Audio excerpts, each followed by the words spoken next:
We're gonna get this battery removed. Okay, so right now I'm getting the negative wire disconnected, and there is got the negative wire disconnected here.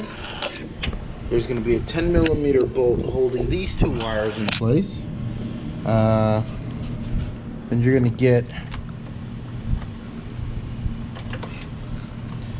these wires moved out the way.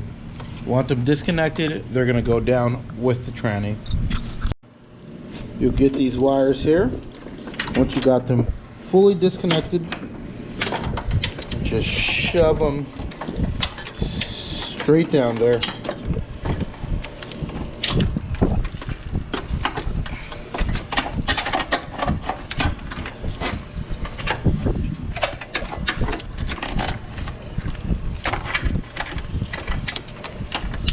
Just like so.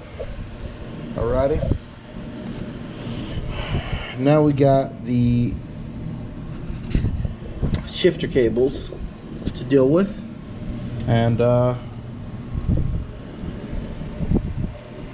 maybe, just maybe, I'll get this distributor out the way. Yeah, let's do it. All right, so I got the distributor out the way. Just 3 bolts.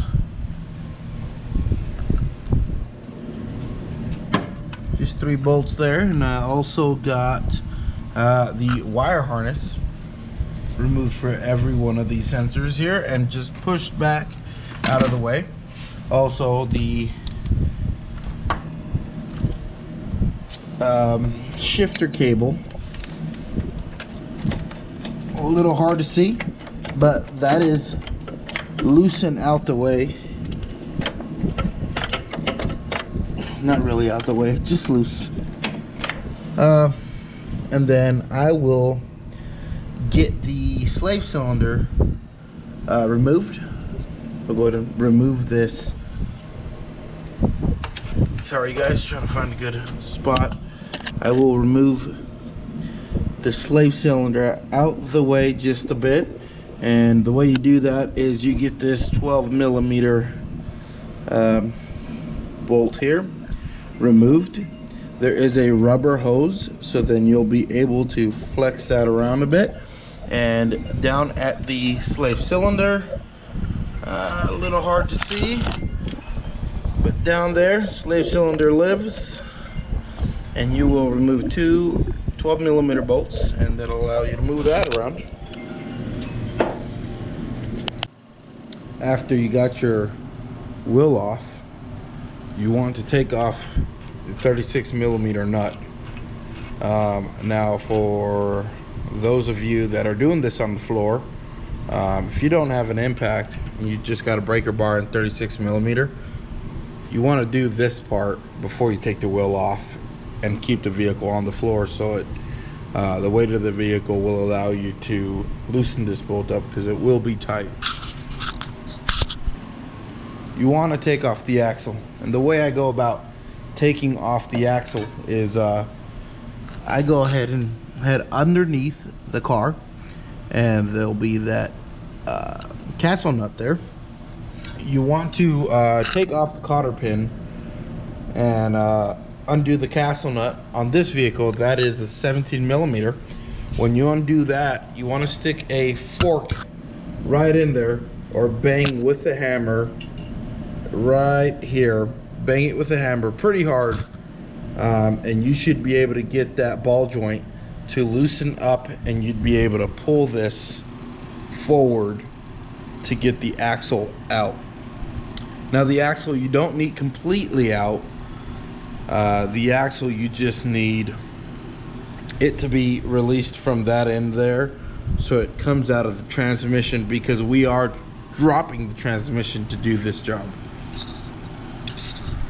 So you just go ahead and lift this up, pull the axle just out of the way, and then you'll get these 3 bolts here, one up there, one there, and one right underneath on this intermediate shaft.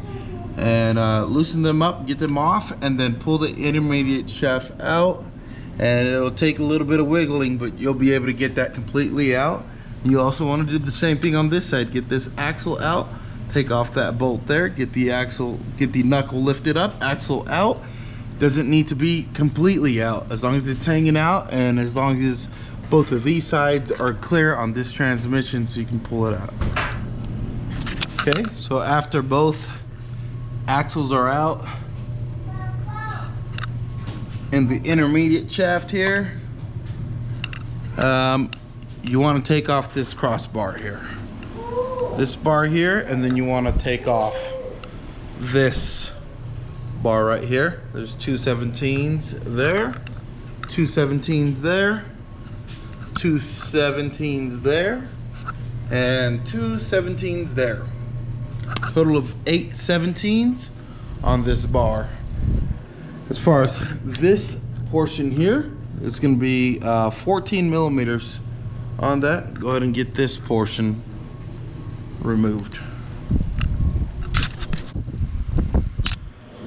Okay, at this point, we're going to remove the 17s. I just removed that one.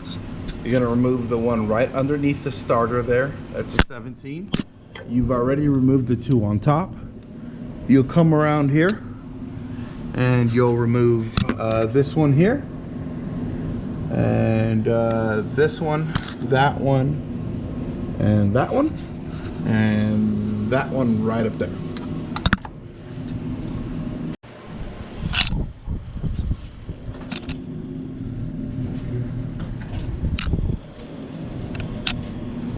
On the T-bracket here, you're gonna get these bolts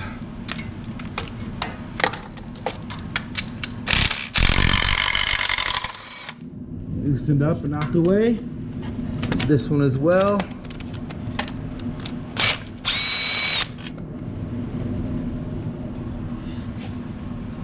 And at that point, your transmission is loose and ready to come out. Lower the transmission slowly.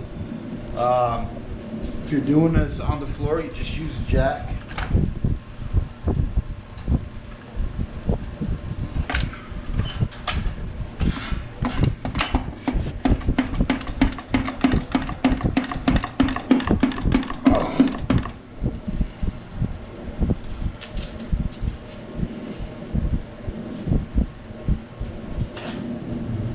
Get a screwdriver, just pry a bit, and you can already smell the burnt clutch in this car.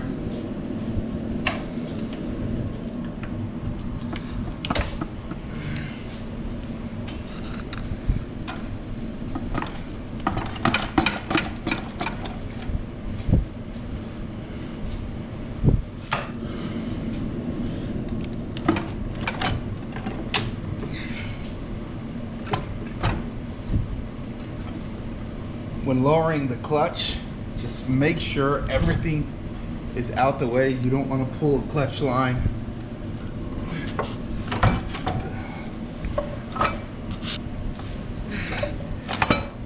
Okay, down we go.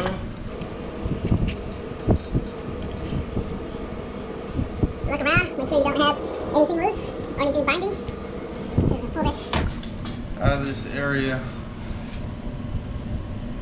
and into better lighting.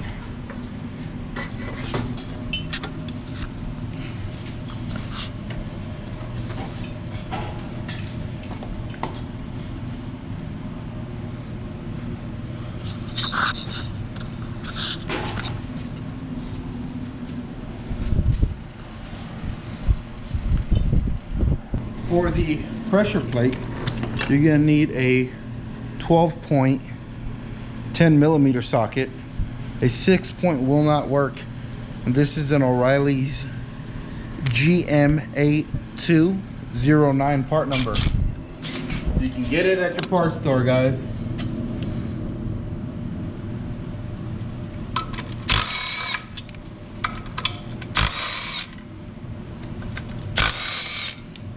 And all over here, this is all clutch dust. All of that. It's clutch dust. Let me get some of these bolts out of the way. We got one more bolt to go, and we got clutch falling. We're gonna see here some material fall out. It's all clutch dust, and the clutch is definitely worn. Here you would have grooves. No longer have any grooves. This clutch is done. It's finished. And you can see all the heat marks on that. And we go up to the flywheel, and you can see just all the heat marks all around there. There goes some clutch material there. So I'll end up pulling this off and replacing it too. So you grab your new flywheel, and there's a dot right on the flywheel there, and there is a stud hanging out there. And you want to line both of those up. Get that lined up, pushed in, and then you want to put a bolt in to hold that in place so it doesn't fall right back out. You want to start all of these up. The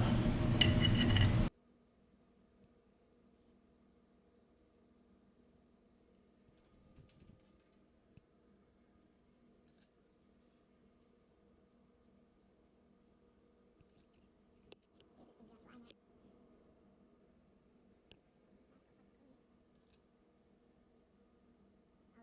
is you don't want to come going ham. The way I do it is I use my 1/2-inch drive impact to tighten these up.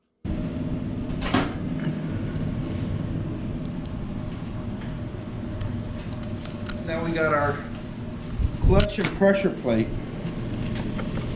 The clutch here, the side that doesn't have the side bulging out, is the flywheel side. So this side you'll actually press against the flywheel we just installed, and this side will sit inside the pressure plate like so. But you got your clutch alignment tool. You're gonna need this. You're gonna grab this part here, and you're gonna put it right in that spot there, align that, and then we're gonna grab the pressure plate and put that around that. You got your 12.10s. Let's go ahead and start those up.